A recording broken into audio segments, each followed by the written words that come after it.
আমি আমার বোন বাড়ি যেতেছি, এমন সময় কয়েকজন ছেলে মানে এর নাম রাহুল, দীপ্তনু দাদা, পরে কিষান এরা মিললে সেটা একটা অটো আটকেছে। আমরা যে অটোর ভিতরে আসলাম আটকে সেটা কোন জায়গায় আটকাইছে? কৃষ্ণতলা যে হাই রোড হইতেছে এই জায়গার ভিতরে আটকাইছে, যেখানে কাজ চলতেছে।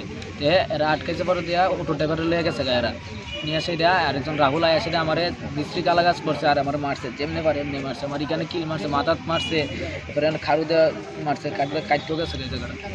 মানে কি কারণে মারছে? আমি ঠিক কই যাচ্ছি না কি কারণে মারছে এরা আমার। মানে তুমি কি কলেজ থেকে বাড়িতে যাইতেছো? হ্যাঁ, কলেজ থেকে বাড়িতে যেতেছি। তোর বাড়ি কোন জায়গাতে? আমার বাড়ি চেপড়ি বাজার। কে কে মারছে?